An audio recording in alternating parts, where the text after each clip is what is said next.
സൊമാലിയയുടെ കിഴക്കൻ തീരത്ത് നിന്ന് കടൽ കൊള്ളക്കാർ രാഞ്ചാൻ ശ്രമിച്ച കപ്പലിൽ നിന്ന് രക്ഷിച്ച 21 പേരുടെ ദൃശ്യങ്ങൾ ഇന്ത്യൻ നാവികസേന പുറത്തുവിട്ടു. 15 ഇന്ത്യക്കാർ ഉൾപ്പെടെ 21 പേരെയാണ് നാവികസേന രക്ഷിച്ചത്. ഇന്ത്യൻ നാവികസേനയെ കുറിച്ച് അഭിമാനമുണ്ടെന്ന് രക്ഷപ്പെട്ട കപ്പൽ ജീവനക്കാർ പറഞ്ഞു.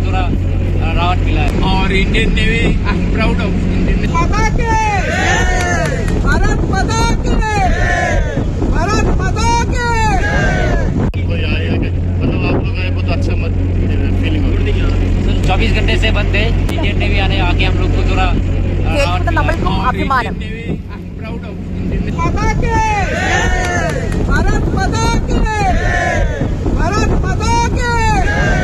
ഡൽഹിയിൽ നിന്ന് ബി ബാലഗോപാലുണ്ട്. ബാലു, ഇത് കേൾക്കുന്ന കാണുന്ന നമ്മൾക്കും അഭിമാനം.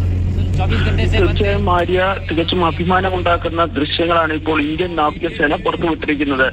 ഇന്നലെ വൈകിട്ടാണ് ലൈബീരിയൻ പതാകയുള്ള MV ലീല നോർഫോക്ക് എന്ന കപ്പലിൽ ഉണ്ടായിരുന്ന 21 ജീവനക്കാരെ ഇന്ത്യൻ നാവികസേന രക്ഷപ്പെടുത്തിയത്.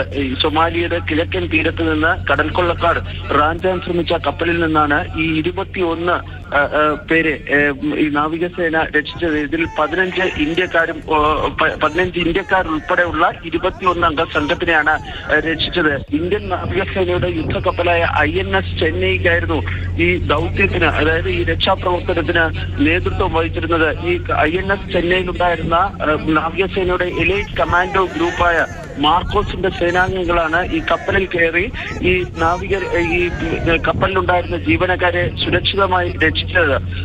ഈ കപ്പലിന്റെ സമയത്ത്, അതായത് നാവികസേനയുടെ കമാൻഡോ അംഗങ്ങൾ കപ്പലിൽ കയറുന്ന സമയത്ത് ആ കപ്പലിൽ ഉണ്ടായിരുന്ന കടൽ കൊള്ളക്കാർ ആ കപ്പലിൽ നിന്ന് രക്ഷപ്പെടുകയാണ് ഉണ്ടായത്. തുടർന്ന് ഈ 21 പേരുടെ ദൃശ്യങ്ങളാണ് ഇപ്പോൾ നമ്മൾ ഈ കാണുന്നത്. അവരുടെ പ്രതികരണവുമാണ് നമ്മൾ കേട്ടത്. ഇന്ത്യൻ നാവികസേനയ്ക്ക് നന്ദി പറയുകയാണ് അവർ.